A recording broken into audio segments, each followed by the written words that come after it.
Yo, I don't know what just happened.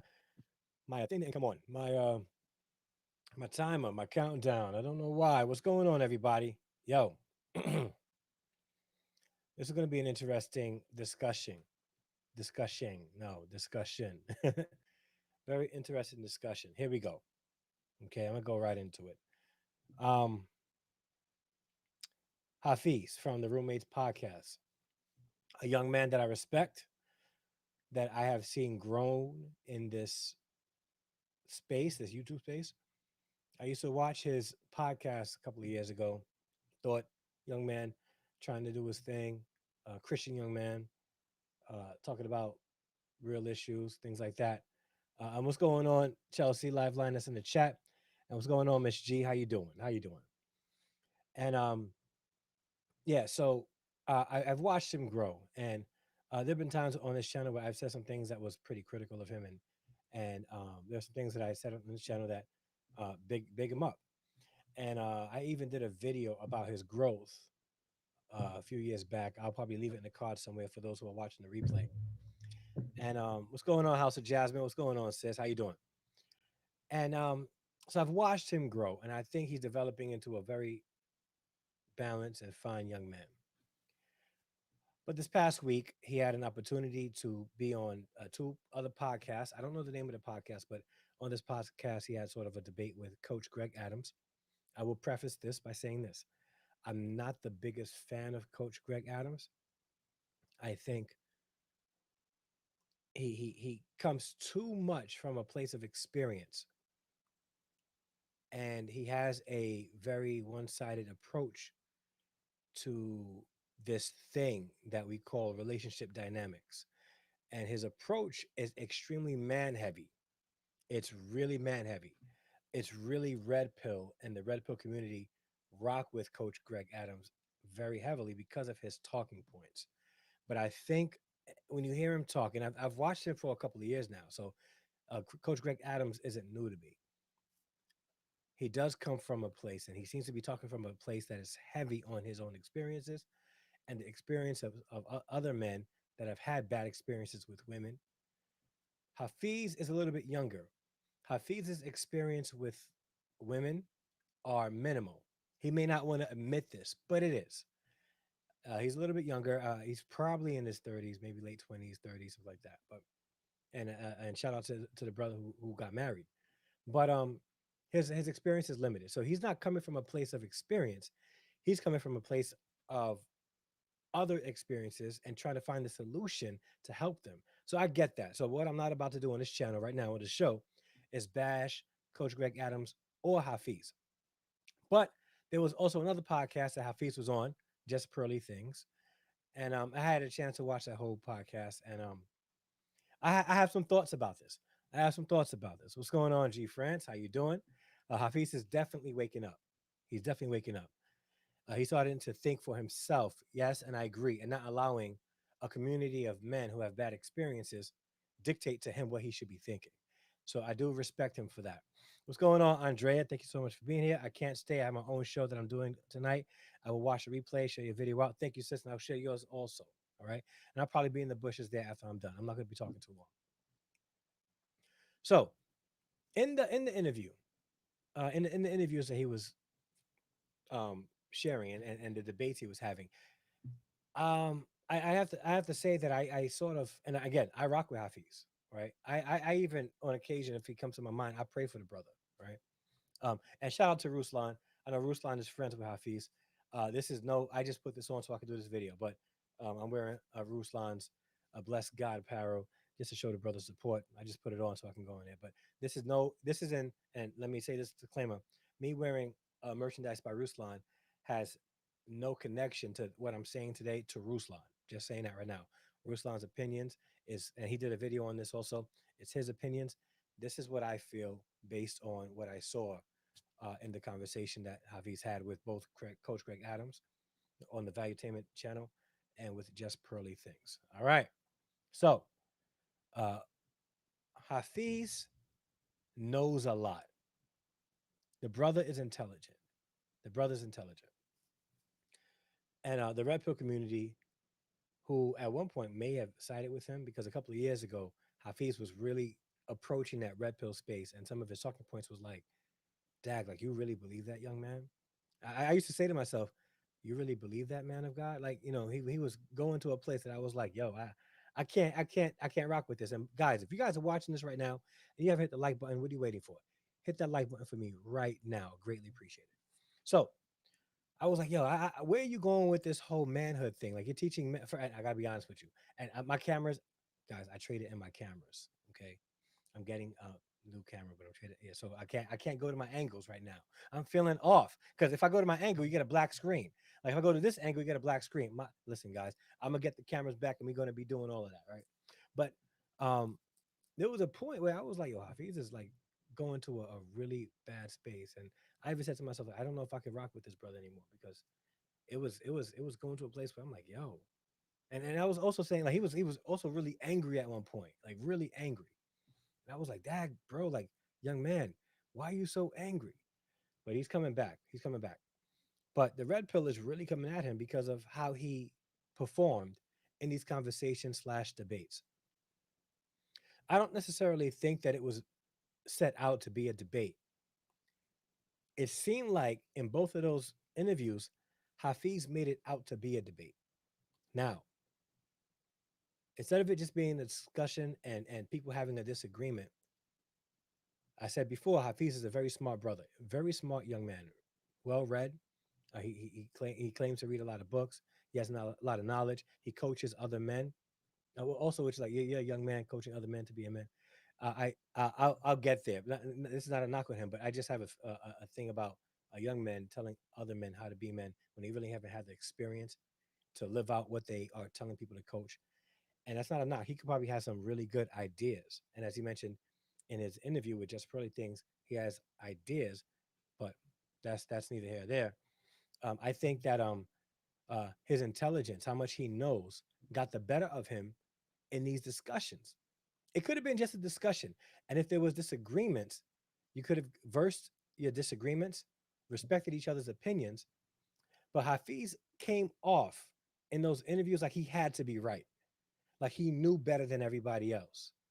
And the problem when you think you have a lot of smarts or you know a lot of things and you're intelligent, you start thinking that other people are not as intelligent as you, or other people's opinions doesn't hold as much weight or value as yours. So you tend to overtalk people. You tend to interrupt people. When they interrupt you, you have an issue with them interrupting you, which happened in both of those conversations.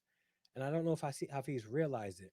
He was having conversation with Coach Greg Adams, and when Greg Adams interjected, he stopped him. Like, I'm trying to talk. Don't interrupt me. I'll let you talk. But at the flip side, he also interjected when Hafiz spoke. And just like in the interview he did with Just Pearly Things, which Hafiz probably won't watch this, but he came off very snarky in that interview. And he didn't really have to be. And he kept saying, "Oh, we're just having fun here. We're just having fun." But he in that interview, there was this, I don't like to say energy, but this energy that he was better than she was. And certain things he was saying to her was sort of cynical. It was sort of you know, like a passive aggressive type of attitude toward what she was saying. And this was on her platform. And again, people may not like what I have to say, but I got to be honest with you. Like, it wasn't really a good look for Hafiz. And based on the videos that have been going up about the two interviews and about Hafiz, it seems like the red pill agree, but how they are approaching this is really messed up. Like, I don't think that yeah, he was a little bit arrogant. Yeah, Miss G. A little bit arrogant, a lot of it arrogant in those interviews. And I think that that's where his downfall was. That's why the red pill is going at him. Here's what I appreciated about the interview with him and Coach Greg Adams, right? I don't agree with Greg Adams' position. In fact, in that interview, I sided with Hafiz. I did. Hafiz wants to see marriages. He believes in marriages. I believe in marriage, right? He comes from a position of faith. So he allows his faith to guide his perception and his worldview about all things, including marriage. Coach Greg Adams, seems to go off of the experience of his own experiences and others, inside that chamber, and he has his ideas on that. But in that interview, although I sided with Hafiz, right, and although it turned into a debate when it really shouldn't have, just like a conversation, uh, Coach Greg Adams got the better of him because of his demeanor, because he was calm, he was chill. Like Coach Greg Adams in that interview was on his grown man. Like he was on his grown man, and it seemed like Hafiz was in a space with grown men trying to prove that he was a grown man. And when you are in that space, when you are in that place where you're grown, you know you're grown, and the opinions of the youth don't really sway you either way, that's the type of energy Coach Greg Adams was on. He was like, let the young man talk. It's no big deal. Let the young brother talk. It is what it is, you know. And uh and Hafiz seemed to be a little frazzled in that.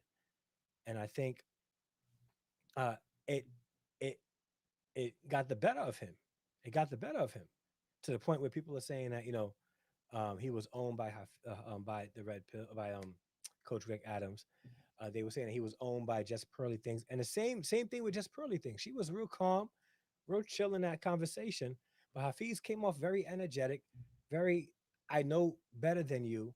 The way he was questioning her and not letting her really answer the questions and interrupting her and telling her, no, this is what it really is. Here's the thing about really and the thing he's a coach too.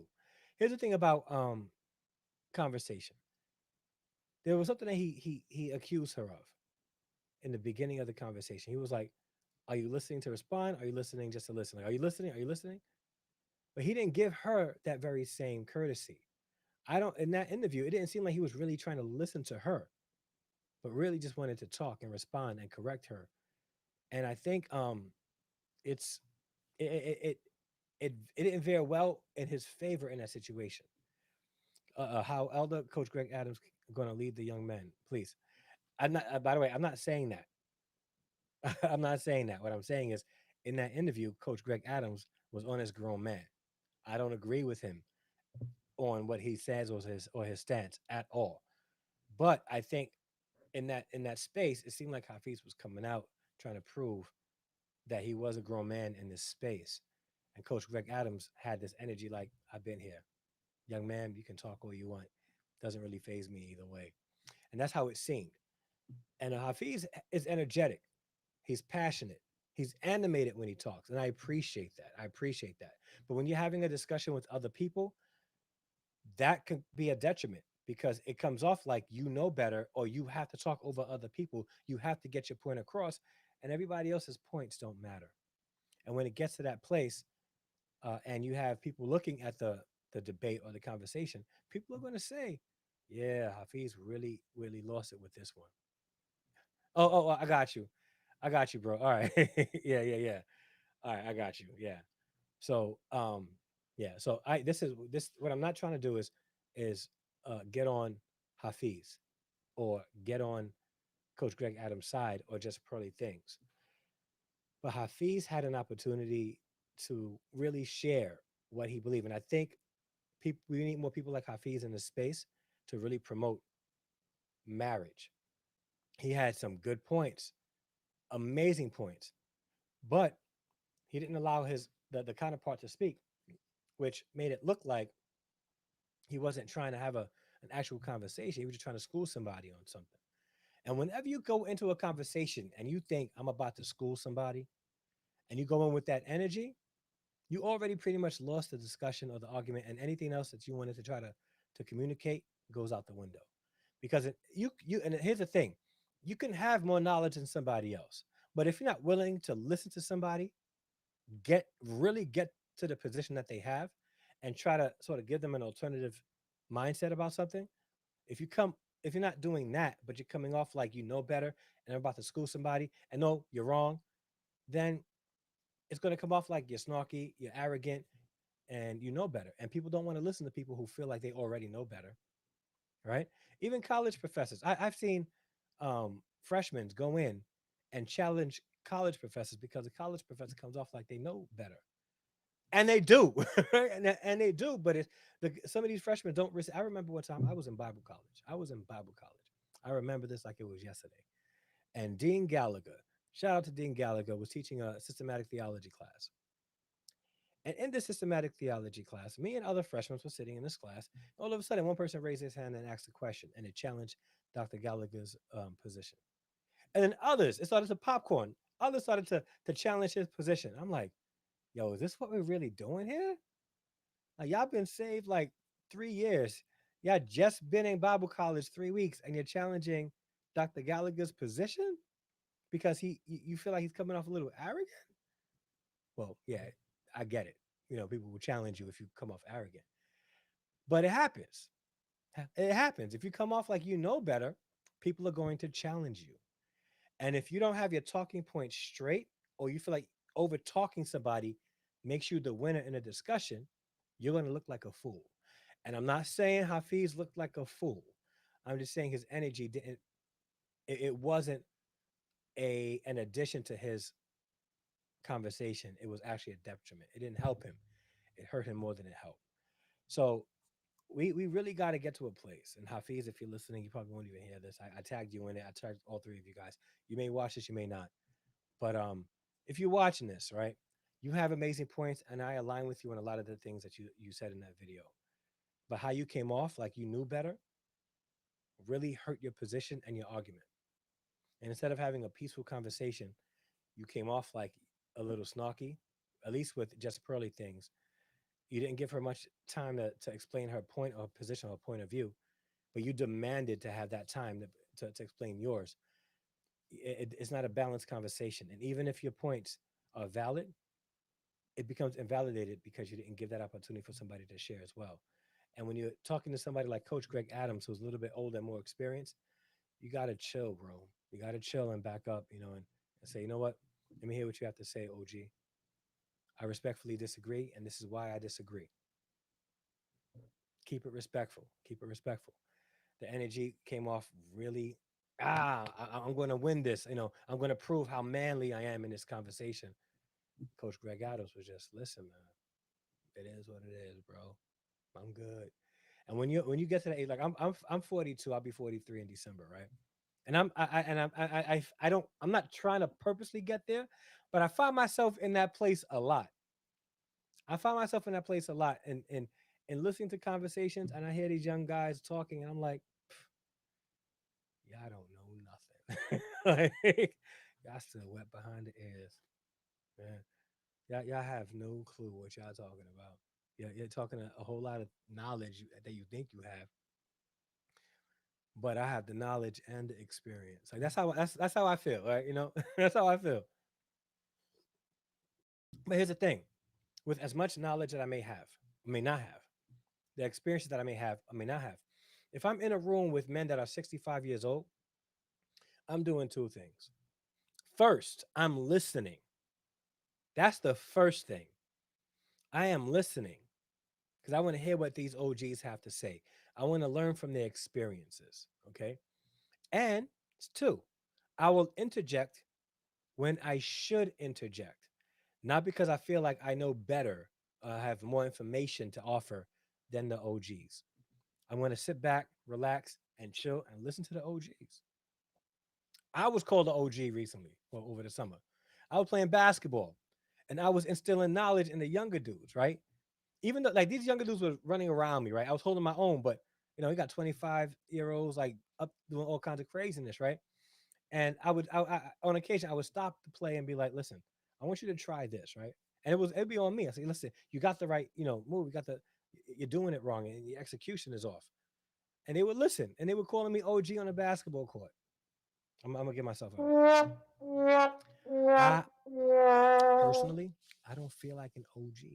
You want me to drop the link? I'm gonna drop the link. I'm gonna drop the link. Personally, I don't feel like an OG. I don't, but they do. They think I'm an OG. All right, I'm gonna drop the link right now. Hold on.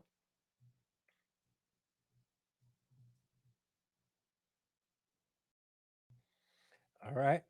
Yeah, he demand. He was like, drop the link. Like Snuggles Snuggles is demanding me to drop the link, but I'm gonna do it now. I'm doing it right now. All right, and I'm gonna pin it at the top for anyone that wants to join the discussion. All right, if you are gonna come in, please just make sure that I see who you are first, and then I'll let you in. All right. Um, Even talking to my children, I don't try to know it all, but listen, because most of the time they don't want answers. They want mom to listen. Agreed. Mom, can you just listen? It's like, listen, Linda, listen, Linda. No, no, no, no. Listen, Linda. They just want you to listen. That's it. Exactly, Mitchie. Sometimes our kids just want to listen. The thing is, I got a 15-year-old that always want me to listen. That's all he wants me to do is listen. And sometimes I'm like, son, like but what do you say? Can I guide you in what it'd be like that sometimes. It'd be like that sometimes. Thank you so much for being here, Molly December. Who else is here? Michelle says I'm 49, feel like I'm 25. I feel like that too, you know. In my mind, I'm 25. Here's the thing. In my mind, I'm 25, especially I'm with me on the basketball court. Because my mind be doing moves before my body can do it. And then my mind is already down the court. My body is still back there. Like it's like that when I play basketball. I play much smarter now. I play much smarter. So, but back to the discussion. I got way off topic, but it connects. When you're among OGs, you got to sit back and relax. And even if you disagree with their position, for you to really frame a counter argument, you got to understand their position first. So I tend to listen to people and I take mental notes. And if I can't remember, I take physical notes, right? And I'll develop a counter argument only after I listen to somebody's position. I'm not trying to like overtalk them and let them know I know better than them because I don't.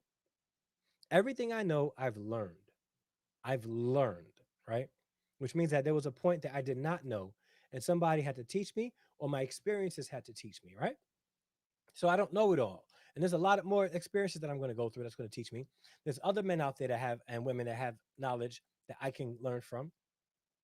So I'm not going to get into a debate. Even if I have a disagreement with somebody, they may give me information in that argument, in that debate, that I can even use in my counter argument because they just taught me something new.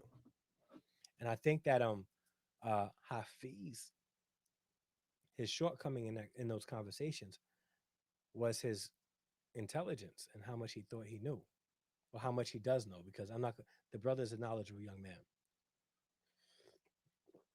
And that was a detriment to him. That was a detriment to him. There was one part of the interview that he did with Coach Greg Adams. And I don't need to show them because they've been all over the internet. If you YouTube Hafiz, search Hafiz and Coach Rick Adams, you can see the full interview. If you search on YouTube Hafiz and Just Pearly Things, you can see the whole interview, and then you'll see what I'm talking about. You'll see that his points are actually pretty valid, right? But then you see his delivery and how the energy he had in with his opposition didn't seem like he cared at all what they had to say. He just knew better, and it didn't matter. It didn't matter. Actually the answers actually the answer their own questions. I just nod my head in agreement, or or or I look shocked. Then they change their decision. I have 22, 20, and 17-year-old girls. My son is 12. All right. And let me guess, it's the 20-year-old that gives you the most challenge, right? They're the ones that give you the most pushback. They're the one that challenge your position more, right? Let me know. Because that's the second born. The second borns are always the one that's be like that be challenging everybody's position, man. Always. Hmm. Yeah. But did anybody any see? I was right. See? Come on, come on. I know. That's them second borns be thinking like they know it all, man. All right. Did anybody in the chat, and if you guys watch watching the live the replay now, if you guys watched any of the interviews with Hafiz, with him and Coach Greg Adams on the Valuetainment, and with Just Pearly Things, let me know in the chat or and leave a comment down below. What did you guys think of that interview? How did you think Hafiz performed in that interview? Do you think that he held his own? Do you agree with me? Do you disagree with me? If you guys want to come up also, I dropped the link. You can come up and let me know what you think as well.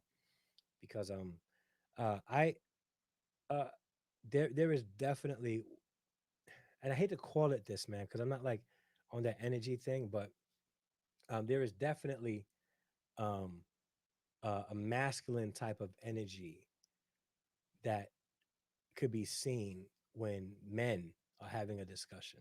Even when men are having a discussion with women, there's an energy that can be seen, that can be felt, and it is somewhat tangible because when you're in a heavy discussion, you can pretty much cut the tension with a knife. The tension is there, right? But if you're in a situation where you're confident in your knowledge, you know what you know, you don't let other people's counter arguments or disagreements with you phase you in any way. Doesn't. It doesn't. It shouldn't phase you at all. Ms. G says body language says more. Absolutely. Absolutely. Right? Absolutely. I have to be like I have to be reminded. Like when I get angry, when I get upset, I can get animated. But because I get animated doesn't mean that I have a leg up in an argument. In fact, usually what happens is I'm looked at as overly emotional and can't get my thoughts across, so I have to get angry or mad or become animated. Body language says a lot. Uh, says a lot there.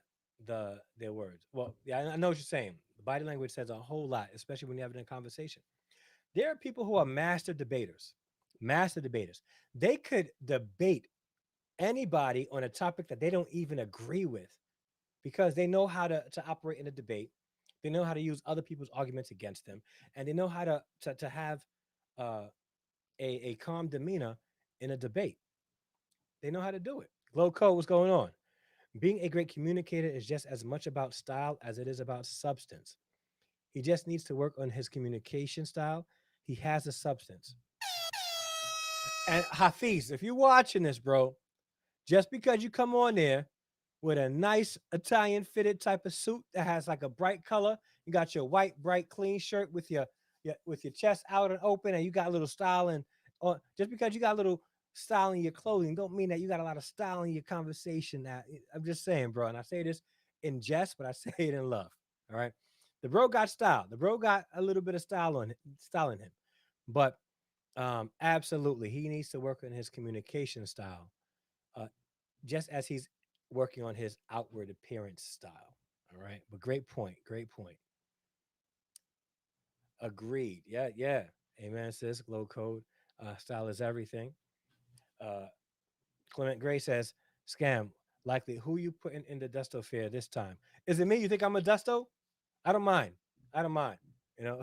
So let me know. Am I the Dusto here, or is Hafiz Dusto? I hope not. I'm not here trying to bash a young brother.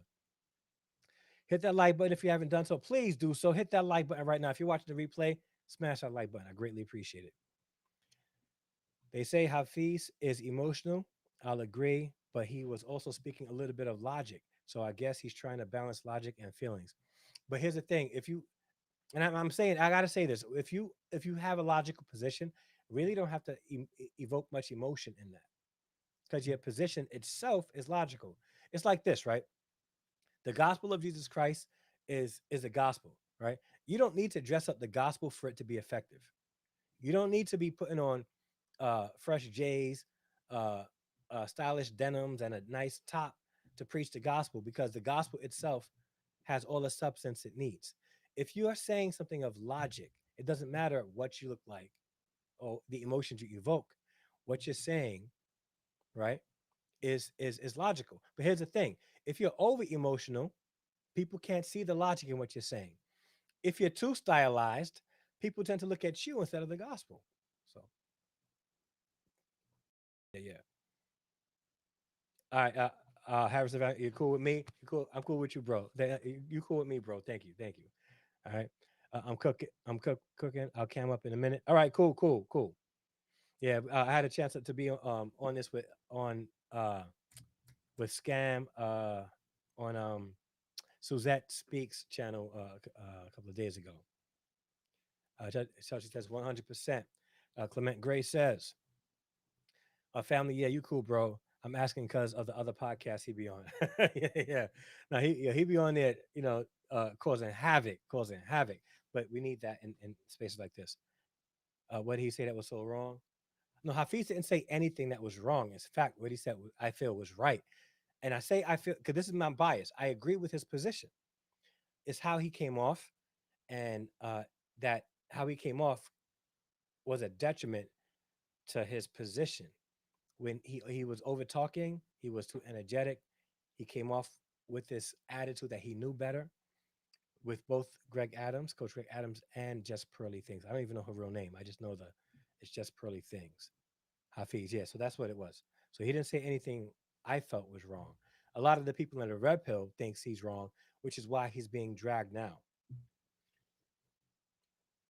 But here's the thing: the man's being dragged because he has position, and this space isn't here, right? I can never devalue the positions that people come up with because of their experiences. Because here's the thing: people people have traumatic experiences, and when people make changes because of their traumatic experiences in order to protect themselves, that's not usually a bad thing. Everybody does it. Everybody does it, right?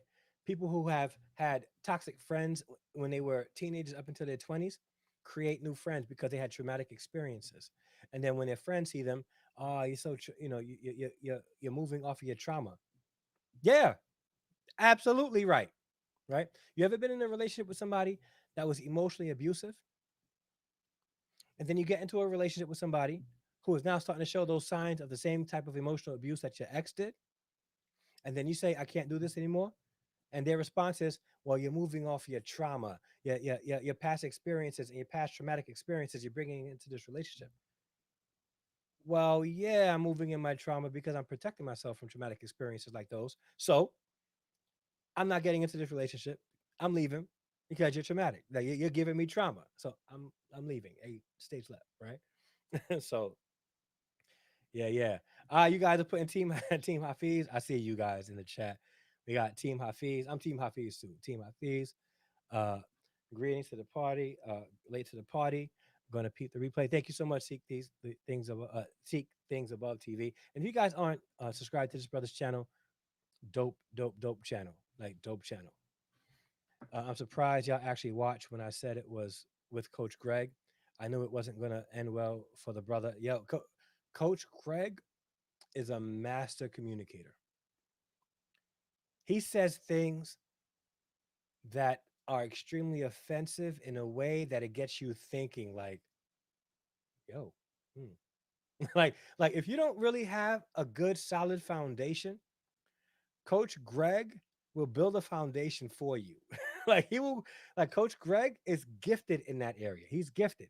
And again, when you're a little older and you have experiences like he has, and when you have practice having that grown man energy, it's easy for you. It's like second nature. So yeah, like Coach Greg Adams definitely has that energy on him. But again, and that um yep, moving from red flags, yeah. And that's the thing. People would shame others for moving away from traumatic experiences because of past trauma they felt. And that's the smartest way to move. Who go from one traumatic experience to another traumatic experience and the same traumatic experience? No. If I see a red flag that is eerily reminiscent of a traumatic experience I had in the past, yeah, I'm moving in my trauma. I'm sorry. I'm going to do that because that's going to help my mental health. It is what it is. All right. So, uh, hey sis. All right, everybody showing love in the chat. But I'm not sure if you guys had a chance to see those interviews. If you have not, I would encourage you guys to watch it. Disclaimer: there's some language in both of them that you may not want your children to listen to. So, but if you guys can stick to the points, there were some valid points on both sides. And again, I tend to side with Hafiz on some of a lot of the things that he says, not everything, but a lot of the things he says. And I think that he would benefit from calming down a little bit. I know he has a very good relationship with Stephen. Labossiere, I forgot his name. His energy in as a conversationalist is probably something that he can learn from. Hafiz can learn that because when Stefan speaks, his lower tone draws people in. Hafiz, if you're watching this, having a lower tone would draw people in. Y'all remember? See, I may not know this. All right, I'm from the '80s and the '90s. Buster Rhymes, when he was with leaders of the new school, he was on a whole different type of energy, a whole different type of energy. It was always loud and rah rah rah rah, like Buster Rhymes. And this is for those who are Christians.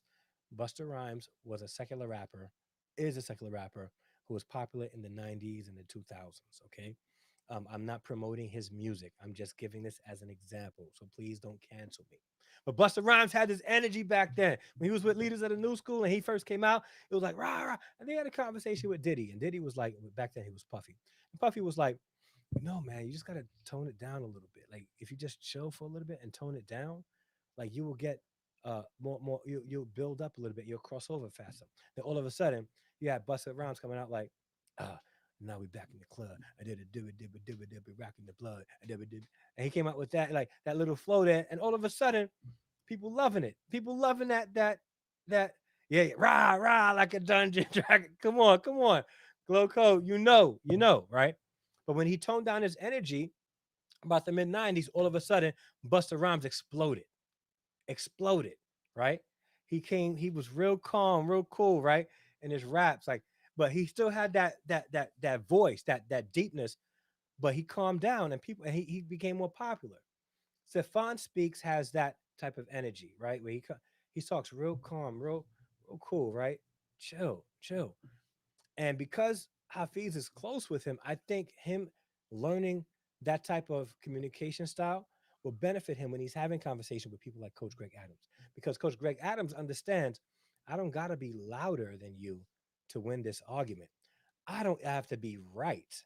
Because once you become overly emotional in an argument or a discussion or a debate, or even if you're debating, if you disagree with my point and your energy on it is extremely combative, if I stay calm, the people are watching are going to assume that I won the conversation, even though you're dead wrong.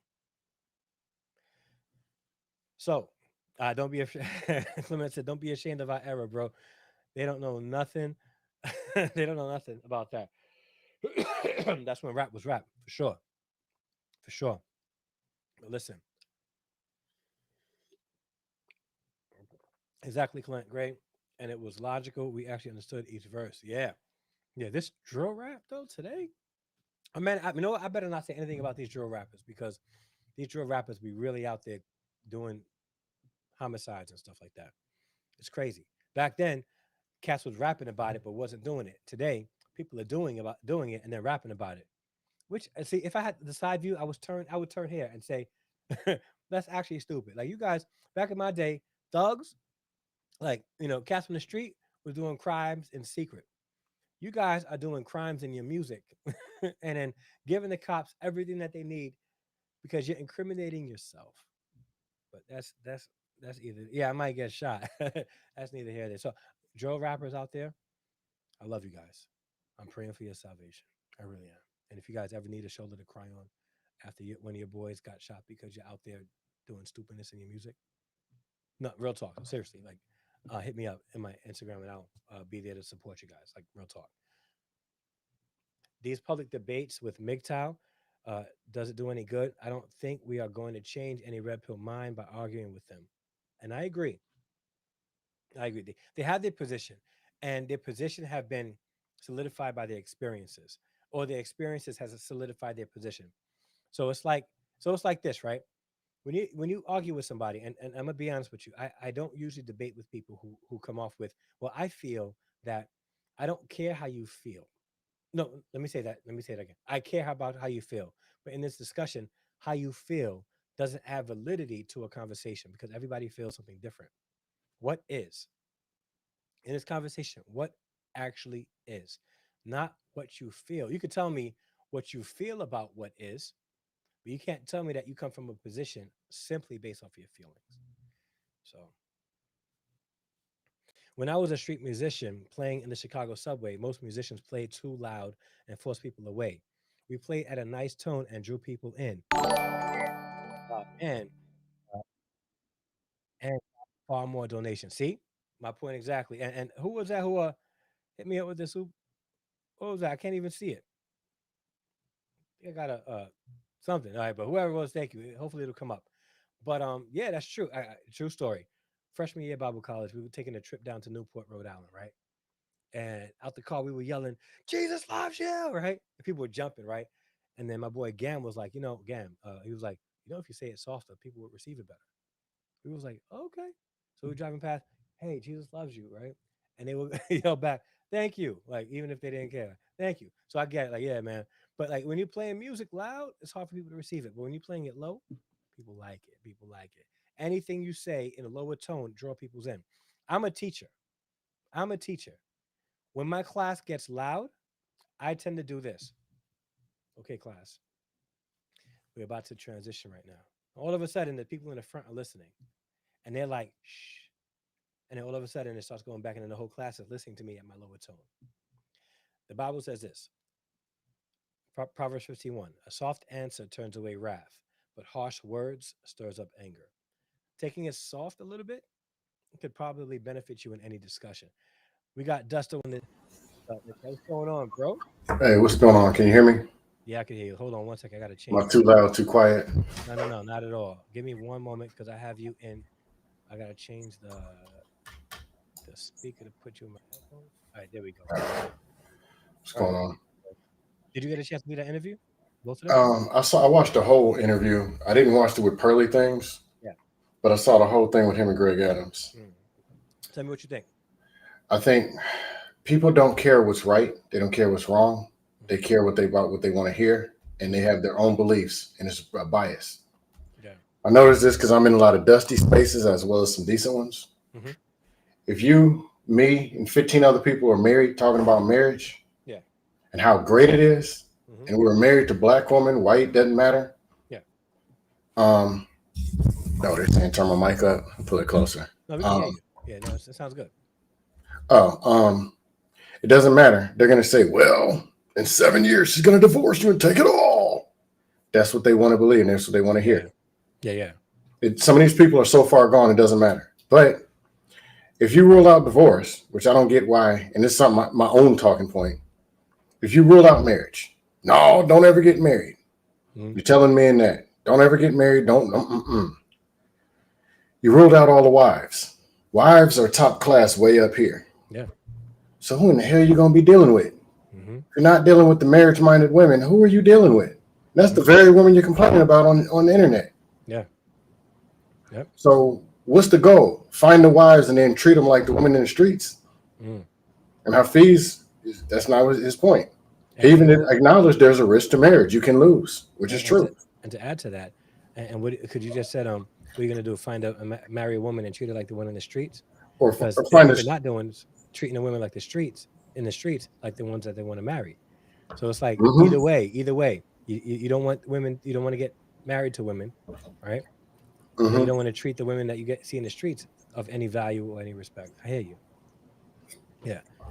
Yeah, I mean, I say a lot of I believe valid points. There's people crying about the white man and crying about this. Yeah. These people, some of them are stuck on the false narratives. It doesn't matter what you put in front of them. That's what they're going to believe, and that's what they're looking to hear. Yeah. So, if I put Cynthia G up against, I don't know, you, there's thousands of women subscribers. Yeah. They're not going to listen to anything you say. You're wrong, and she's right. I would love to have a conversation with her. In fact, I It's was the audience. It's going to be a whole bunch of women that are from the yeah. Nation of Wigwam. Hmm. They don't want to hear anything. Nation of Wigwam is Yeah. strong. Yeah. There was one of the people that she's very close with. I forgot her name. Uh, um, Responded to one of my comments. Shout out to Miss G for the super chat. Thank you so much, sis. And shout out to Teresa Tennille for becoming a Harrison Extended family member through subscription. Appreciate it. So I had a chance to, we just had back and forth with them, and I had asked them if you guys have this, thinking. Hmm. You're coming at me the way you're coming at me in the comments. Invite me on your show and let's have a discussion about it. But It'll be rigged if they invite you up there. They're gonna get four yeah, fake men, simps, and yeah, yelling betas. You're gonna get 6 words out, and they're gonna beat you down and and treat you like you. I'll That's what they'll expose do. that. I'll Hmm? expose that. I would expose that. I would tell them, oh, this is how you guys are having this debate, and I would expose it. And the thing is, that's the whole point of what I was saying about Hafiz. Over talking somebody or talking louder than somebody doesn't mean that you are going to win the argument. True. You know, and you saw how in the conversation his energy was a little bit elevated at some points. Hmm. And when that part with him and him and Coach Greg Adams was having a disagreement about marriage itself, it was like Hafiz, like you're giving some valid point, but how you're delivering it at this point, this moment, isn't helping you. It's actually hurting you. And Coach Greg Adams was sitting back, and even his posture was sitting back, and he had a little grin on his face, you know. And Hafiz was very da, da, da, da. It Hmm. didn't make him look good in that specific moment. And I see you, Gordo, in the back. I'm gonna get to you, all right, bro. So don't go nowhere. I see you. Yeah. So, what did you think of the outcome though? Like, what was the one thing that you was like, yeah, Well, the outcome. I didn't realize roommates got 525,000 subscribers. yeah, Greg Adams got 80,000. yeah, It's surprising that they have the roommates. I like their content. Um, Good quality content usually doesn't come with big numbers. yeah, Usually, true. it's the dust that can always get numbers. Hmm. Always get this. If me and you start arguing and fighting, All of a sudden, people will come in. numbers want to go up. Two black men beating the hell out of each other. I'm gonna pull up in your city. I Yeah. got more hoes than you. Hmm. That's what they want. Yeah. But Yep. they have good content and got 525,000 subscribers. Yeah. Yeah. So whatever happens, Hafeez do what you do. Greg Adams do what you do. Yeah. Both of them have good points. Hmm. I agree with Hafeez on the fact you keep telling people the boogeyman's coming Yeah. because I keep hearing men say this Yeah. that the boogeyman's coming, the white man or the divorce court, Hmm. before they even step and even talk to the woman and ask what her name is. Yeah. And you just can't move like that. Yeah. Okay. Yeah. I agree. I agree. Yeah. And again, that's why I say that you're living off of your experiences only, and when you do that, you can't even. That's not really a consistently logical place to be at. Well, if women are emotional, why don't men start trying to learn about emotions instead of chasing the Mm, bag? And if you got the 36.8 single men mm, and 42.3 divorcees, mm-hmm. why don't you start learning about some emotions and what women are and how to talk to them? That's a good point. That's a good point. And the thing is, That's the dudes who are keeping the women. The ones who know yeah. how to talk to them and listen to them. Hmm. Communication. Not Hmm. no. Well, 13.3. There's a 3-date rule enacted. I got the 3-date rule here stamped and signed by the governor. Hmm. No. Yeah. And I think that's a good point because I forgot what I was going to say. The It just left me. Like, what was the last thing you said before? Like right before that, you said something. Communication. Number one thing that attracts women, number one thing that retains women, Stats. is Yeah. number one reason for divorce. Yeah. And Learn how to talk. yeah, yeah. Learn And how the to thing, communicate with a woman and listen yeah, to her. yeah. And that's the thing. Like people throw numbers out, right, about the divorce rates and things like that. And whenever you throw, and this is his thing about stats. There's a story behind every stat, and not every story is the same for the stats that people are sharing. So there has to be further discussion and research in the stats that we have. So let's say in America, 51% of all marriages ended divorce, right? Okay, Hmm. what's the story behind that? So because you're giving me the stat, so you're telling me because 51% and it's rising of people in divorce, it's not worth getting married. Okay, 100% of babies are going to cry and keep you up at night. Is it worth it having a child? Or we just say, you know what, I don't want to have a baby because 100% of babies are crying. Like what we tend to do is we so because here's the truth of the matter. There's a reason why the baby's crying. Baby's crying because it's not hungry, needs to be changed, or maybe just want some affection at that specific moment, right? People get divorced for various reasons, and what we tend to do is we say, well, um, 51% of people marriages end in divorce, so it's not really worth it. Like it's a gamble. You might be right, but there are reasons behind that divorce. Now, if you was to say 51% of people get a divorce because of this specific reason, then we have something to work with. But if you're just saying 51% of marriages end in divorce, so it's not worth it, then so why get married? That's not really adding a valuable solution. It's a matter of, okay, let's understand why, as you were saying before. Right. Well, they keep skipping over. Number one is communication. Number two is Mm-hmm. infidelity. Mm-hmm. So one, don't cheat on your spouse Yep. because ain't nothing out there in the streets. Mm-hmm. Because you're taking time away from your family and kids, Yep. resources, Yep. sneaking around in hotels, jumping out of Mm-hmm. second-story And windows splitting it. for Yep. buns that ain't even worth it. Used buns when you got Yeah. something fresh at home. Yeah. The stuff I seen. I mean, I was in the army when I was 18. I grew up in was what people think is a fictional place. Yeah. I grew up in a black community. Two car I hear you. garages, I'm in green that too. grass, two Mm-hmm. car in the driveway. Mm-hmm. I grew up in that. Adjustable basketball courts.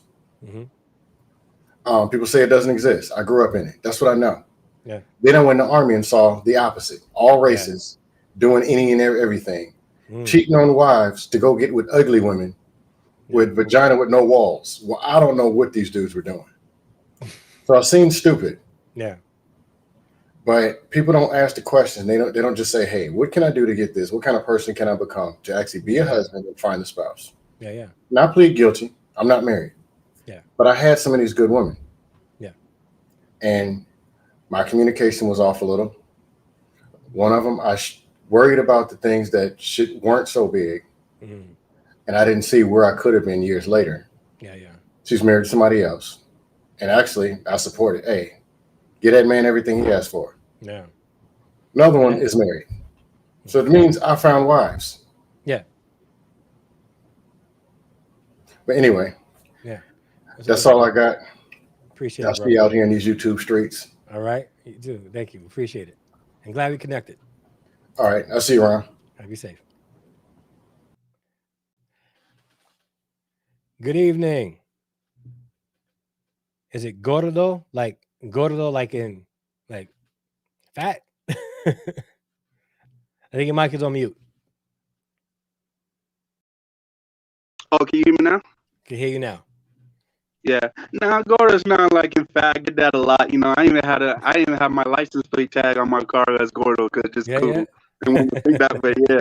But Yeah, they just yeah. call me Gordo, just make it short as Gordon, you know. So I kind of like the Gordon. name, so I Got you. stick to it. Got you. Got you. All right. Nice to meet you, Gordon. What do you got to say? Did you Yeah. get a chance to see that interview with him and Coach Greg Adams and Just Pearly Things? First, I want to say I did saw half of the interview with Coach Greg Adams and Yeah. Hafeez. Yeah. But just for these things, I did not bother because I get the idea.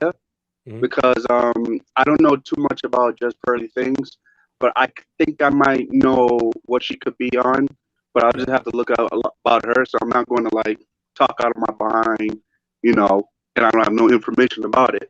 Yeah. But I did watch Hafeez and Coach Greg Adam interview. I found it interesting because Your audio's popping I'm just a glad. little bit. Oh, can you hear me clearly now? It's still popping. We're gonna press through it, but I just wanted to give you a heads up. So yeah, but keep going, keep going. Let me see if it gets better. Oh, okay. I see what it is. I see what it is. My bad. My bad. My bad. Yeah. Yeah, that was a washing machine because I was washing some clothes. That's why. Can you hear me now? Yeah, I can hear you, but it's still happening. But yeah, don't worry about it, bro. We'll press through Okay. it. So what I'm saying is that I saw some of the interview was very interesting. I'm glad Hafiz is thinking for himself because this is what happens when you separate yourself from the group and you Mm-hmm. start to think for yourself to see the real truth. This is how people will come after you and drag you down, and that's what's happening right now. As I see it Mm-hmm. from the red pill community and the Yeah. manosphere community, because what he thinks for himself. Because why? Because people look at him as a emotional guy, Mm-hmm. and okay, he was overly emotional. That's fine. Yeah. But it's like you said, instead of being loud, he should be speaking normal at the tone, and he would have won. But to me, I think he won because he was really in for the marriage. He really had faith in marriage. Mm-hmm. No matter how the world is coming to, he has faith in his marriage. Coach Greg Adams, I watch him enough, and To be honest with you, I saw his documentary videos that exposing massive fear content. And I Hmm. ain't gonna lie to you, to be honest with you, Dre, I feel sorry for Coach Greg Adams what he has to go through, Yeah. after divorce, where he has Yeah. to go through a lot, sleeping in his car and everything and all that stuff. Yeah. I feel Yeah. bad for him because imagine men had to go through that stuff. I Yeah. felt for the man, I Hmm. feel bad for him. Yeah. But what makes me feel more sorry for him is that all he talks about is just negativity, like Yeah. Tim, it's not. Like, look, don't get married because women will do this and such and such and such and such. Because when you get married, you got to think about getting your share and everything in divorce court. What they'll do is take you everything. But you have to ask yourself, though, if you know your woman, if you set the foundation from the beginning, you get to know her and everything about her, and she pour all her feelings to you, Hmm. everything for the past 2 or 3 years, you Yeah. have to ask yourself, it's like, what does the court or anything has anything to do with me? And I know her very well that she will never stab me in the back. Yeah. Because this is the one you're gonna marry her, then you marry her and you don't have to worry about no divorce court. They Yeah. can wait all they can wait all day or all night long because at the end of the day, they both will get married till death do them apart, Hmm. and you have to worry Yeah. about nothing. Yeah. But Coach Greg Adams, I just pray that he found God in his life, because Yeah. I remember Yeah. he had a video talking about God is not in marriage, so that's how I know that he's lost. I respect him because my elder. Because if I Hmm. was to ever run into Coach Greg Adams, I would respect him as my elder, and I would understand where he's coming from. You know, but I will ask him some few questions and stuff like that. Like what was going on through you with you in the marriage, and stuff like that. Hmm. Because me, I'm married for 2 years. I'm 36 years old. Yeah. And the Congrats. thing is, just like, what's a cause inside that household that caused it to be divorced? Sometimes you didn't explain that much. I guess Yeah. it's just like you get every man paranoid and say, listen, y'all better worry about the documents and stuff to get what you need to get yours to get her half because women will take everything from you. Is that all you have to talk about, man? Where's the positivity of talking about good marriage and everything and all that stuff? It's just nothing. Hmm. It's not benefit anything. And that's what I was saying is like, is this is an elderly man that's going to lead the young people to the right path? Yeah. Not really. It's going to lead to the people that's not going to make them convinced not to get married, to have the belief because of his belief. But Hmm. I understand. I mean, to be honest with you, the red pill manosphere, they're lonely. All these things they Mm. talk about women all Yeah. the Yeah. time. Why is it they talk about women all the time, 365 days of the year and plus? The answer is they're lonely. Mm. That's a Think strong about it. claim. Yeah. Yeah. Yeah. So that's my take on it. But I do agree with what he says.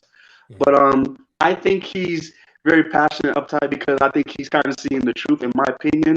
Yeah. But I hope he'll learn from it. Hmm. And he's gonna have a tough battle. But I pray that God is with him on this right now. Because to be Yeah. honest with you, right now, God is doing the work right now. And the red pill is gonna be shut down like crazy. Yeah. And Dre, be ready, man, because they're gonna soon come after us, man. But we'll be ready, man, as we humble ourselves. Absolutely. In Jesus' name. Absolutely. In Jesus' Appreciate. name, Yeah. Appreciate it, take care. man. You too. Yeah, man.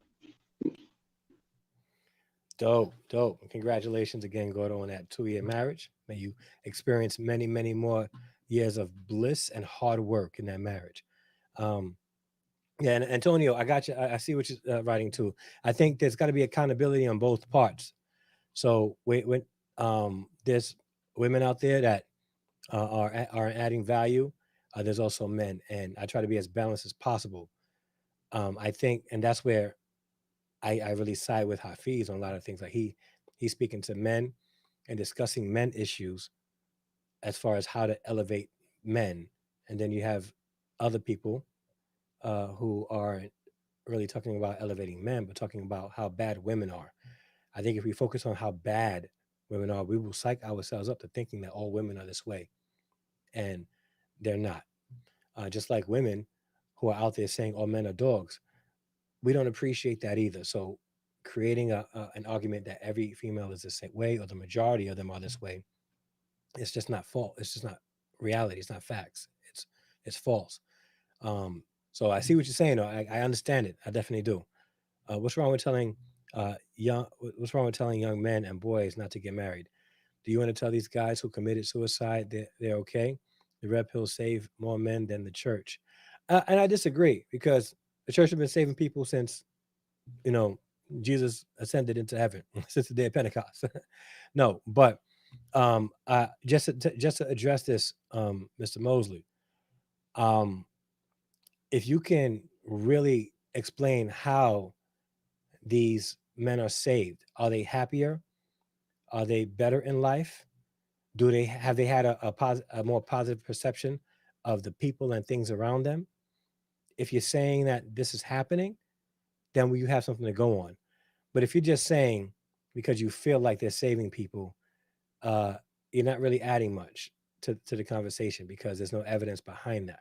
You gotta be able to produce strong things. But the thing is, I can produce how the church has helped men who actually believed and adopted the things that were taught in the Bible. I can actually show you this, and I'm an example of it myself. But I don't know one person, one man saved by the church out there bashing any specific demographic that have really believed what they believe. If you are claiming that the red pill are saving more men than the church, then those men must be in a much better position. That means that those men are happy to be in a position that they're in, and they don't have to bash women on YouTube to show that they're part of the red pill. They just live in, right? Right? Let me know what you think. You have to lead people to God and let God lead people. You cannot, in good faith, to not get married because you can't tell people in good faith not to get married because they want a woman and they want an intimate relationship with women. They want offspring. But here's the thing: if you are against marriage, um, be against marriage. Be against marriage, right? If you want to be single for the rest of your life, by all means, man, be single for the rest of your life. If you feel like you'll be happier that way, by all means, do you. Do you. All right, do you? But what do you tell the happily married men out there? That they're dumb for being happily married? If you're happily single, I'm not going to be out there telling you, oh man, I'm sorry, bro, you're happily single. But if you're miserable and single and it shows, just like if you're miserable and married, it will show. Then you help people. If you are miserable and single, I'm going to help you be happy and single. If you're miserable and married, I'm going to try to help you be happy and married, right? You're on here on an energy, bro, that's like extremely negative and one-sided. It's not balanced. And I'm not sure if it's based off of experiences or what, but happy actually. They make more money, work out more, and have more friends. Sure, the church used to save people back in the 1900s. There are less men in the church than ever before. And I agree. And I've spoken about this on my channel. There is definitely a situation in the church, a problem in the church, where men are no longer desiring the fellowship with inside the body of Christ. That is a deep conversation and one that I'm willing to have an honest discourse about because it's a frustrating thing for me. 365 days in a year, man, that's insane. Um, how can you claim to be against single motherhood but simultaneously advocate that men not get married? Ooh, that's that lawyer talk. That's that. Wait, that's that jury. Listen, I'm about to have this kind of argument. That's a dope kind of argument. I can't even hold you, Glow Code.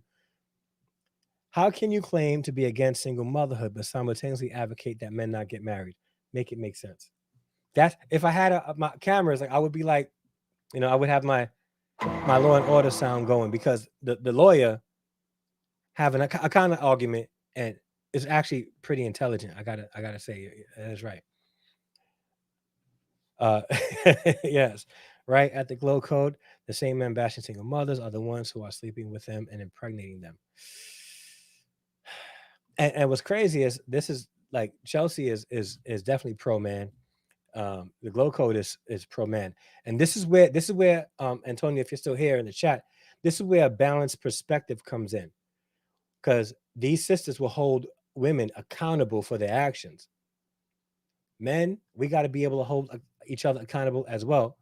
But if we see toxicity anywhere, if we see bad behavior anywhere, within women or men, we got to be able to speak out against it, right? So, objectively speaking, if we encouraging men not to get married, right? How do we at the same time bash single mothers for having babies out of wedlock? Because that seems to be the argument in the red pill as well, right? Stay away from these women who have babies, these single mothers, because they're no good. But aren't we the ones out there creating the single mothers?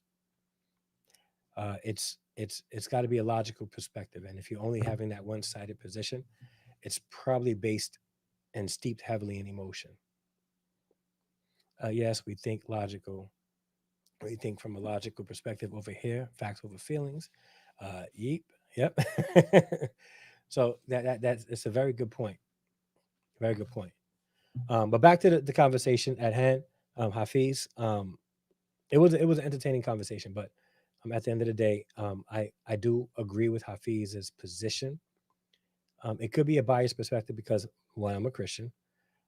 Two, I believe in the sanctity of marriage, and I believe every man, every woman has an opportunity to have a happy marriage if they put in the work. And maybe he's a little biased now too because he himself is a married man. That could be it as well. Um, but again, marriage takes work. Any type of relationship takes work. Antonio, if you're listening, any type of relationship takes work. If you have a business, for you to have that business relationship, it's gonna take work. And I'm not equating um, marriage to a business, even though some people do.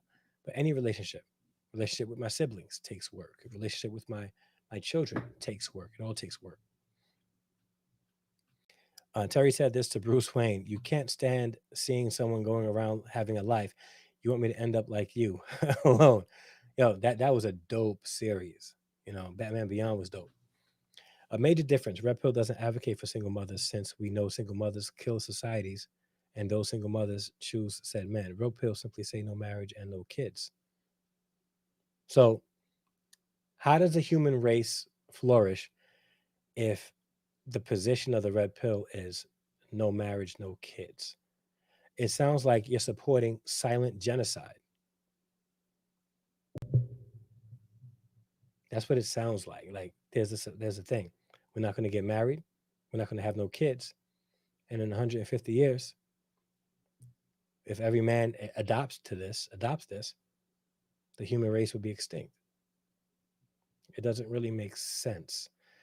Um, but if you can respond to that, I would appreciate it.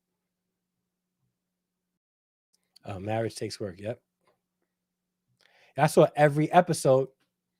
Every episode. Yeah, I saw it. Every single episode. I think you're talking about the episode where they went back in time, right? It was actually not the Batman Beyond. I think it was um the Justice League Unlimited episode with Amanda Waller in it. Also, let me know if that's the same episode you saw. If that's what I'm talking about. I'm over here geeking out because we're talking DC Comics and Justice League Unlimited and Batman Beyond. But let me know, G Francis, that's the one. That's the Red Pill stance. Who is your leader? See, and again, man, no.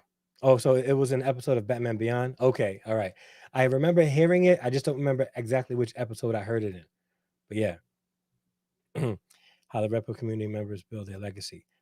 Again, that's the thing. So Antonio, like, and I'm not like trying to drag. Like, I'm really serious. Like, how do you guys reason that if there's if the position is no marriage and no kids, how would that veer as a positive thing for the human condition and the human race? I really would like to know your answer on that. Bruce Wayne is alone with the dog and alone and sad. Yeah. Yep. Yeah. So if you guys can be back. So yeah, but again, Hafiz, great points. Coach Greg Adams, dope energy. Like, can't argue that. It can't. He's on his grown man. Coach Greg Adams was on his grown man. Just Pearly Things pretty much stayed in what they consider her feminine frame, while Hafiz was like a little over excited. And he kept repeating this.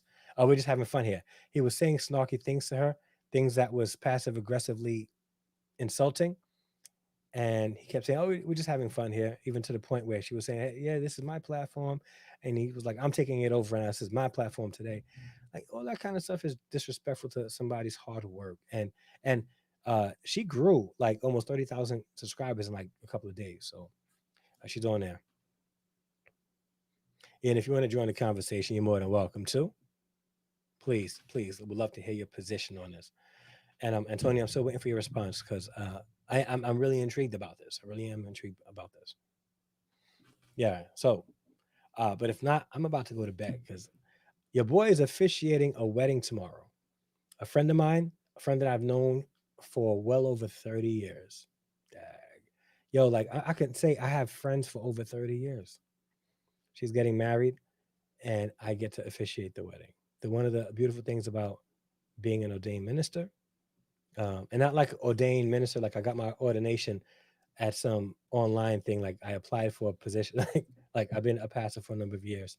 Um, I have a chance to officiate the marriages of family and friends. It's a beautiful thing for me. You did respond. Look at the chat. All right, let me scroll up. No, I see that response, but my question in response to this is, if the red pill simply says no marriage and no kids, how does that support the human condition and the human race? What if every man on the planet became red pill and their position was simply no marriage and no kids? Where would we be in 150 years? We would be extinct. Even less than that, we would be extinct. So if every man had this position that it says no marriage, no kids, right? Then where do you go from there?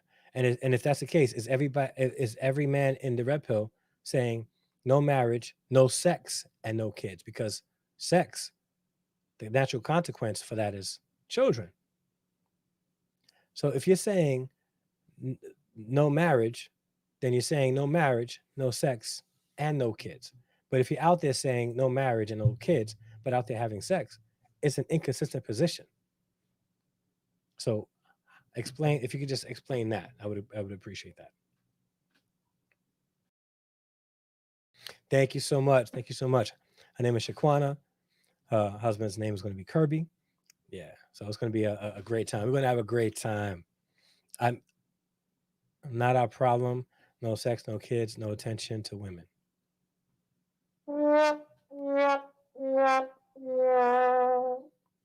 I got to be honest, bro. Like, it's a very sad position to be in, because then the question is, how did you come up with this? How did you come up to this position? Like, what happened that led you to be in a place where you're saying it's not our problem? No sex, no kids, no attention to women. All right, so much so to the point where I said in 150 years the human race would be extinct, and your position is not our problem. So you're pretty much saying for the 150 years all man can live, go out and get yours. Who cares if we become extinct? Get your bag, start your businesses, live your life, and die. And then in 150 years, everybody's dead. I don't see it, and I'm not trying. I'm not trying to be funny here. I just don't see the logic in that position. I don't. I don't. Especially if like red pill alpha male strategy, being alpha male and having alpha male strategies. The whole point of being an alpha male is to, you know, have a legacy, to have a pack. I just don't understand your position. Um, Simple. Look at history and look at the treatment of men. We men are not obligated to follow your nonsense. Let women fend for themselves. Huh? Wait, wait. What nonsense? And if we look at history, right, and look at the treatment of men, historically, the treatment of men that we know of today has only been in recent history. So, what history are we talking about here? And we men are not obligated to follow your nonsense. Let women fend for themselves. Again, sad position to be in, which means that you're incapable of living with, and not saying like being married to, but living in a society with women.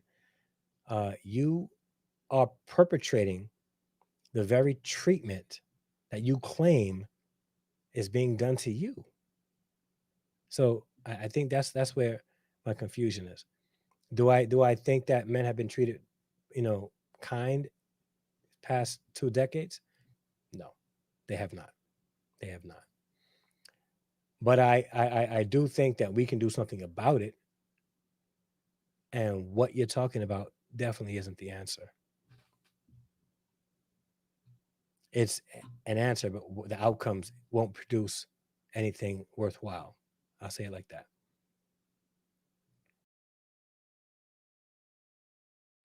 Majority of death in wars and job accidents are men who fight in wars, men who sacrifice more, men. Well, that's not something that no one's going to deny. I'm just trying to figure out how you come up with that position because it's always been that way. It's always been that way. Historically, it's always been that way, and men still flourished.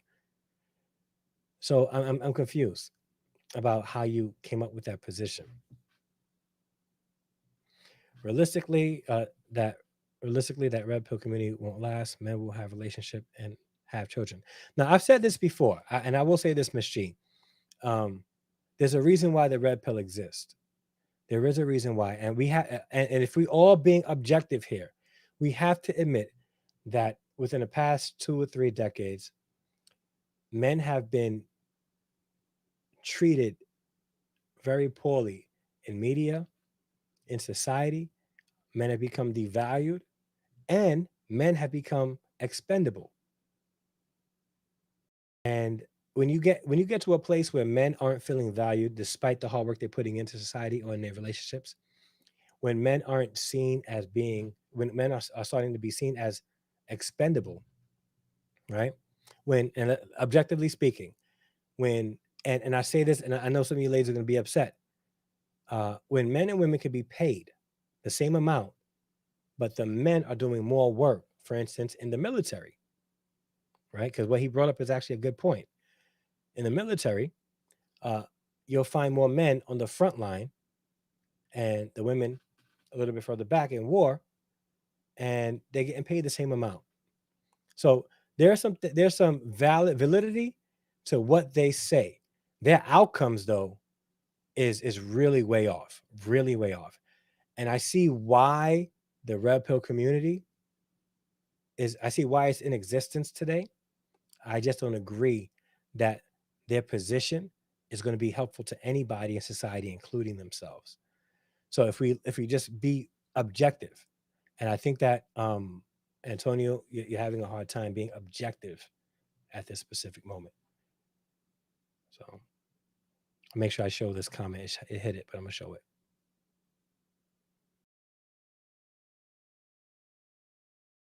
What's going on, that Christian fam channel? Thank you so much for being here. If we're all objective here, men don't women.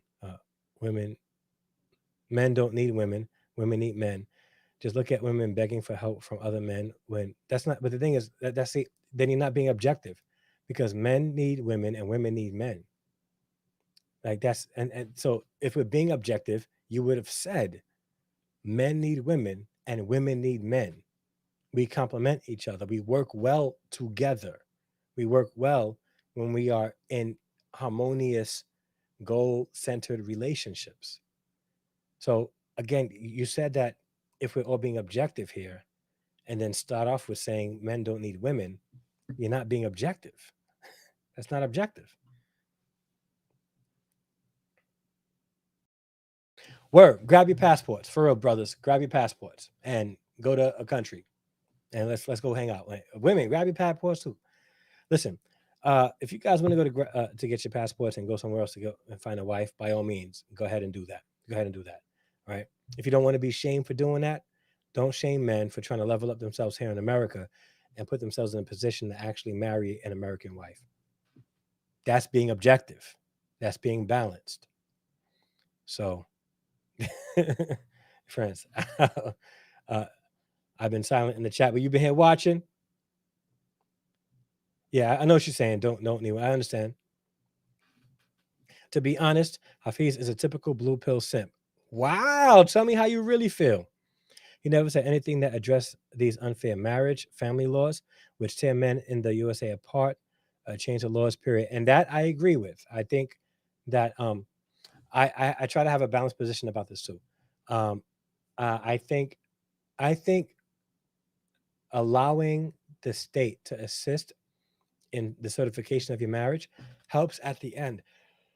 Excuse me. If you've been married long for a long time and you've worked on your marriage, at the end of somebody's life, you are that marriage certificates help the state not try to take what's rightfully a family's. So there's some benefits to having a state sanctioned marriage.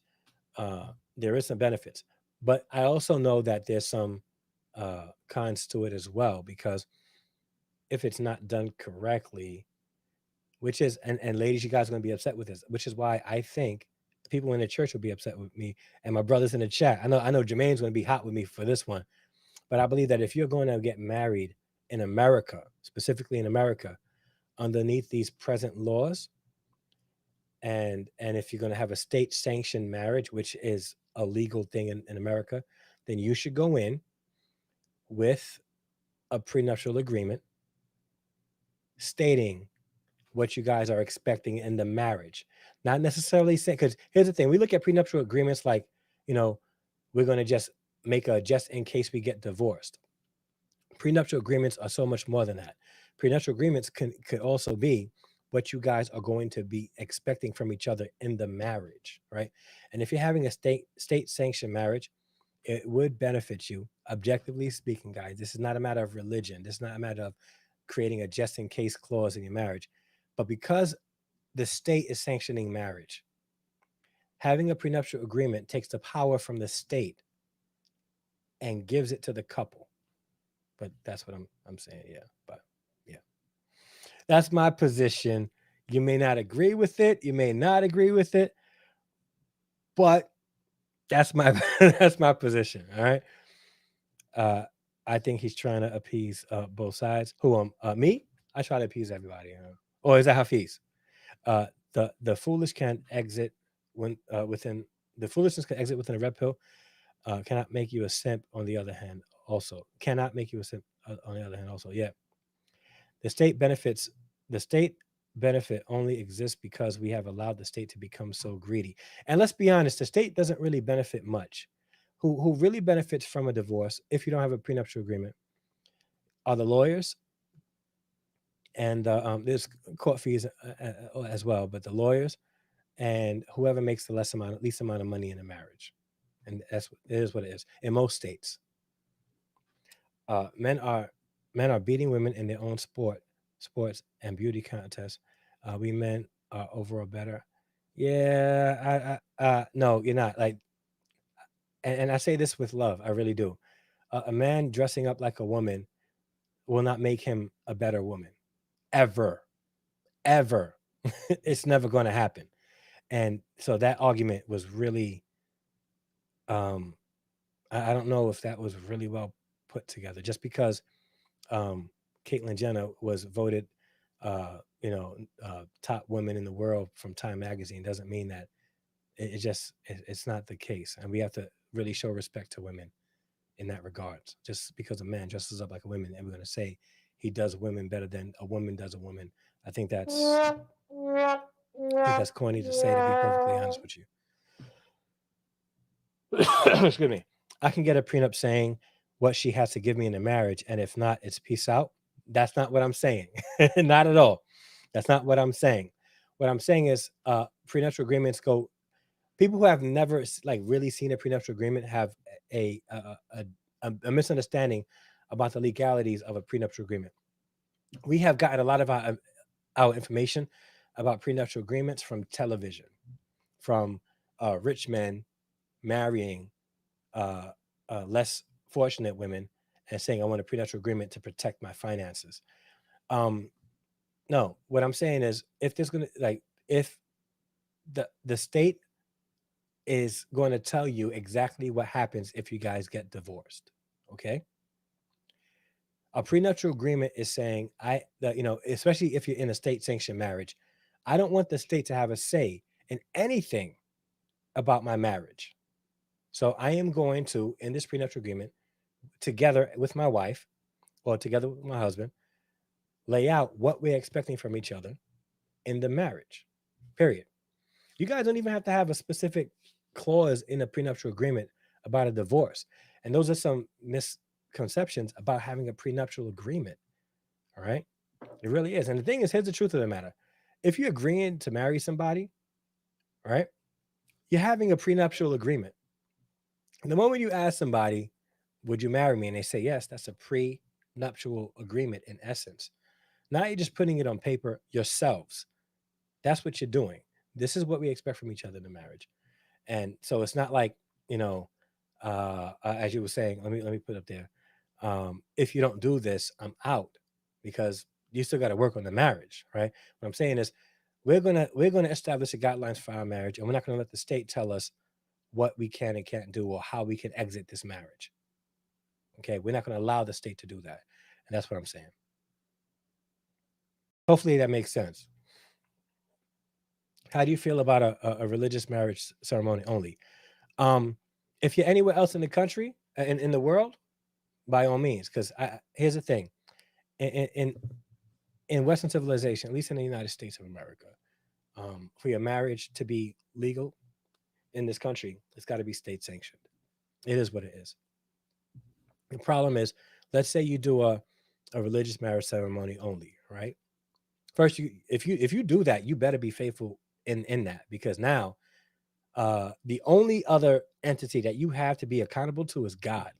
And if you mess up in that marriage and you only did a ceremony between God and not the state, you better make sure that you're not ever going to break that marriage. But in the United States, there are certain laws that we should follow, and I believe that at least as a Christian, you should follow those laws. And if you have every intention to do what's right in the marriage, it wouldn't matter if you get married in a religious ceremony only. Have it state sanctioned, and having it state sanctioned benefits your spouse, especially if you're married throughout the duration of your life. Because if one of you guys pass away, you have certification stating that you are together in life together. You are together in life, and whatever possessions that you had after your spouse passed away belongs to you now.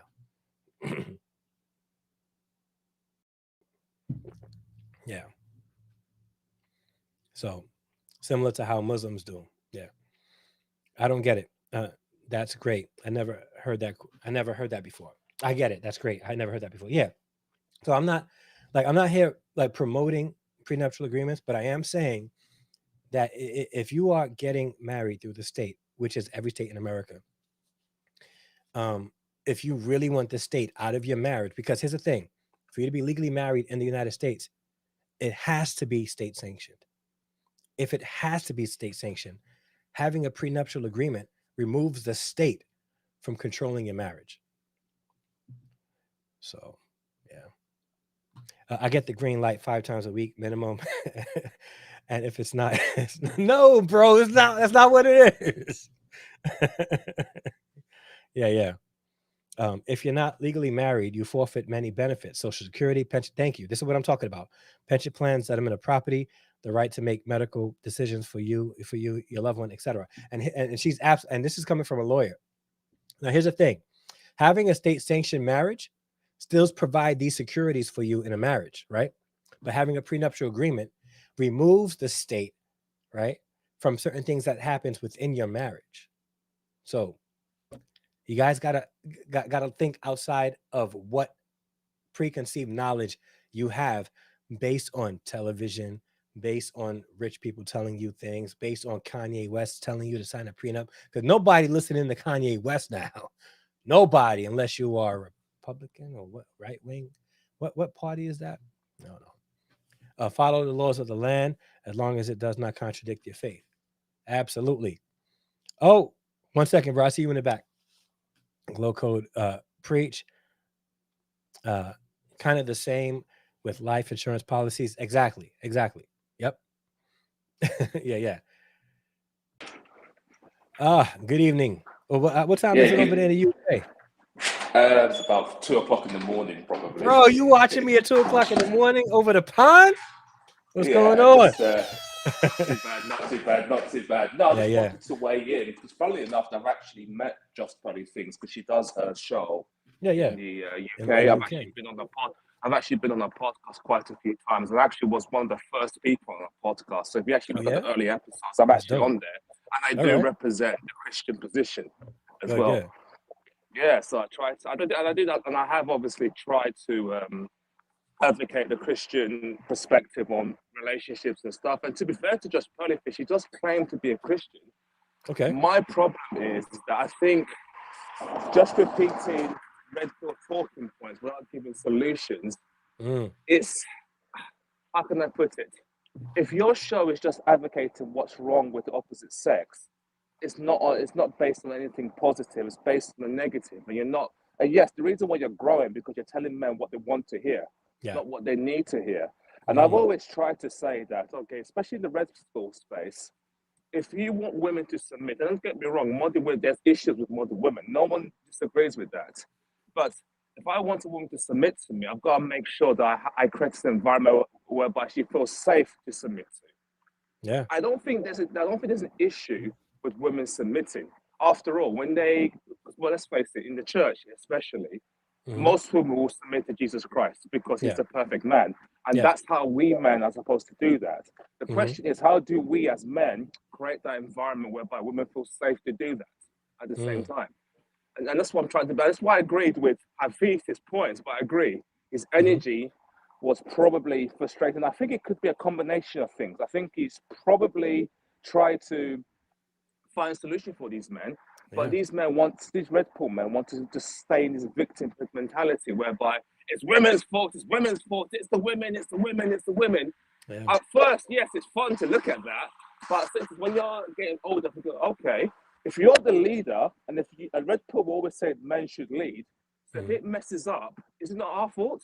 Shouldn't leadership come with responsibility? Yeah. And and It's, and to sorry, it's on. no, you're right. You're right. And Yeah. I think that's one of the things that the lack of accountability in that space.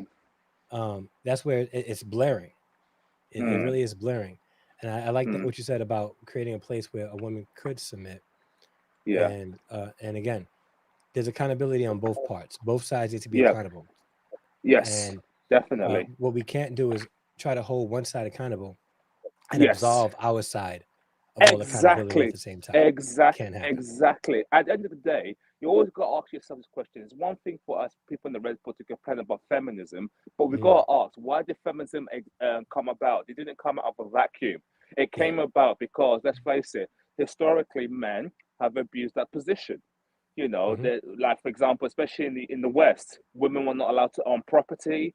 And there Hmm. was a cases whereby if there was a divorce in a marriage, the man got everything and the woman was destitute. Yeah. Sometimes you got to ask yourself, the laws that we have, like alimony and stuff, it Hmm. came for the fact to say that okay, if a man walks away from the marriage, the woman doesn't become destitute. That's probably the Yeah. reason behind it. Now it's always an overcorrection whereby Yeah. you can be married for a few years and take half the man's assets, which I can understand why men are scared of. But we got to understand what was the reason for that law, Yeah. and stuff. So, but I just think this, like I said, it's a lack of balance, lack of nuance. Because, like I said, not everything's black and white. There's a lots of shades of grey in Yeah. these interrelational dynamics at the same time. You look at the Bible. You look at great men are falling because of a woman. You look at David. You look at what's his name, Samson. Hmm. And stuff. So we've got to ask yourself, okay, why is this case and everything. So Yeah. Yeah, man. That's good stuff, man. I appreciate it. And you're not on her podcast anymore. sorry. You're not on her podcast anymore. Did she like grow and like just got new people in it? No, I could go because I Yeah. remember she did appreciate because she was struggling for guests, so I would always go now and then. Hmm. I just recently had a newborn, so obviously I have to be responsible and stuff. Wait a minute. Wait a minute. So you're one of those responsible black men who have a baby Yeah, and you're handling your yeah, business. So you're not yeah. And out I'm there married. trying to Yeah, get clout. Like, you know what? The podcast got to go aside. Like, I got responsibilities. yeah. I think so. Also, I Wow. also Wow. So remember you that. do exist. Yeah, I do exist. Yeah, and I think also you have to remember though, Yeah. it's Yeah. about creating the best solutions for the long term effect. Yeah. Yes, Yeah. Red Pill is good for men, but is it good for women? but ultimately, is it good for society? Because you've always got to ask yourself this question. I learned this from Jordan Peterson. Any good idea has to benefit men, women, and society. If your idea just benefits one factor of society, you're going to create an unbalance. You see, Yeah. and that's my problem with the red pill. Just saying women are are the root of all kinds of evil. It's not, you're not creating solutions, and what you're going to create is a sort of a Bruce Wayne scenario whereby you're going to be an old bachelor, because as much as you like to claim a woman will be old, childless, living with dogs and stuff, what legacy is a man going to have? Because Hmm. what makes a man is his legacy. Do you pass down your family Yeah. traditions, your family name down the side? That's what makes a man, Yeah. not how many women you banged. After a while, you'd be like, I'm tired of sleeping around. I want to start a family. I want to leave a legacy. I want to teach my kids, a better way, generational wealth, that sort of thing. Not just living by this, this vicious circle whereby single motherhood. Okay, I'm a man that has five different baby mamas. How is Yeah. that going to build society? Yeah. And I think the again the argument there is also we create these single, and again we got to be objective. We create these single mothers, We do, and it's the and men, and then it's us yeah, men got to take responsibility. Because at the end of the yeah. day, this is the problem I find, and this happens in both sex. We want Hmm. the authority, but we don't want the responsibility. Responsibility. That's a good one. That's a good one because I agree 100%. I agree. Yeah. You know, Mm. man. And what has you up at 2 a.m. in the UK? No, it's just I because I think because of this, because I've got a little one and stuff like that, so Oh, your you're call. always Sorry. half asleep and stuff like that. But to be honest with you, Yeah. I've kind of liked it at the same time, and plus listening to you guys, 'cause I like to listen what's going on in the red pill. Obviously, just Hmm. pearly thing is just obviously shot up and everything. So it's Yeah. just good to see what's happening in America and everything. And I agree, the perception, even though I agree wholeheartedly with Hafeez's talking points, because I was really rooting for the brother. Obviously, as we do know, is not people don't care what you know unless they know that you care. And Yeah. and when you're trying to be right all the time, you're gonna come across. And obviously, just to our credit, she was calm and collective, even Yeah. though She some of her was. talking points, I think, yeah. But even some of her talking points, I'm thinking you're just parroting to men. You're not actually providing solutions. Yeah. But what can you do? Yeah. And obviously, it's perception. As you know, internet space is all about perception and taking Hmm. short clips out of context and Yeah. creating a monster. But I'm on Havez's stuff. That I've tried to sign up for his standard stuff because I think he's doing great stuff. Yeah. And I think one thing I love Hafiz is looking at the long term solution in the next 10 years, not how many subscribers I'm going to Absolutely. get for next year. And that's what I like about it is long term thinking, not some people in the red pill space that are short term. It's about clicks and clout Yeah. and this and that, and everything. Yeah. Yeah. Sorry. My wife just walked past and I had to No worries, just no give worries, her my attention no real worries, quick. no worries, Yeah. no worries. That's Yeah. important. That's important. That's your most important ministry, brother. Your Yeah. marriage. Yeah, man. So Yeah. Yeah. But man, I yeah. appreciate your addition to this conversation and No worries, watching brother. from No worries, across the brother. pond. No worries, man. I've always been a big fan. I've always, even in the, because obviously at first when I got into, discovered the red pill and stuff like Yeah. that, there was some good talking points in the red Yeah. pill. I thought, yeah, that is true, that is true. But after a while, you're thinking, okay, after the rage has happened, there has to be solutions. But Solutions. I Yeah. think some people want to just keep in that victim mentality, and it's no different from the radical feminists that they criticize. They're Yeah. both the side of they're both of the let's say sides of the same coin. Yeah. The far right, far left, whatever. Yeah, There's radical, yeah, they need it. radical. Yeah. Yeah, Feminists and then it's there's basically, to use a DC analogy, the red pill is the Joker, and it needs Batman needs its Joker, and the Joker needs its Batman, or yeah. Superman needs its Lex Luthor, and the red Hmm. pill needs its feminists to attack each other, or they won't exist. Yeah. Yeah. Yeah. I appreciate it. Now my wife is home from worship practice, so I got to give some attention to her, guys. So I've been on No, this now no, for an hour and most 40 important. minutes. No worries, But brother. No worries, brother. Thank you, brother, for all right, my taking my pleasure, call. man. And hopefully we can stay connected. Yeah, sure, definitely. All right. So guys, I'm cutting this short. Okay, I'm about to get off. All right. But guys, thank you guys so much for watching. This was a great conversation. Antonio Mosley, I know you've been in the chat and a follower of the channel for a while, so I appreciate your input. I don't agree with everything that you're saying. I do understand um, the position you have and how you came up with that position. I just don't believe that the outcome will produce any positivity for anybody. But that's just based off of, you know, the outcomes, the positive outcomes for everybody in existence. Taking that position would create a human existence that would be no more in 150 years. That would really extinct us all. And I can't really support that position. I do see why the red pill exists, um, because for the past two and a half, decades, men have been devalued in society. So I get it, but um, taking an extreme position like that, it, as an elementary school teacher and seeing the extreme behaviors of children, it tends to have the same kind of mo, same kind of pattern there. So I can't. Not saying that you guys are elementary school kids. I'm just saying that, you know, children take extreme positions when things happen to them, and it seems like that's happening in the red pill. And if you're speaking as far as I said, talking points, we got to get, as a brother said just now, we got to come to a place where there's actionable solutions that would help bring the human existence to a better place. And telling men not to get married, not to have sex, and not to have kids will not allow the human condition, the human race to flourish in. And that's a logical position to be in. But guys, thank you guys so much for watching and being here. I greatly appreciate it. If you have not done so, like this video, hit the like button right now. And if you have not subscribed to the channel, you can hit the subscribe button, and by doing so, you'll be joining the Harrison Extended family. And do me a favor, hit the bell notification next to it so it'll let you know when I upload new videos, when they go live, like I'm doing right now. And if you have not, um, uh, hold on one second while I, whoa, why isn't it? I'll take care of it. And if you have not, if you have not, oh, sorry, I'm like all over the place. My apologies. Um, if you would like to support the channel through monetary means, you could do so by supporting the channel through inexpensive tiers. We have third cousins, second cousins, first cousins, and siblings, both on patreon.com/Harrison Family Values and on the channel memberships here. So you can click the membership down below. I think it's right over here. Or you can go to patreon.com/Harrison Family Values to support the channel that way. Or you could buy some merch.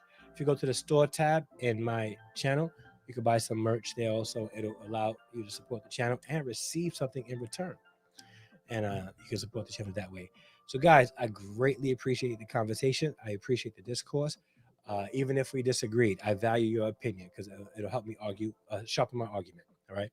So, guys, I love you all. I greatly appreciate it. Shout out to everybody who joined me in the conversation, and the brother who's watching from across the pond at 2 a.m., 2:30 a.m. almost.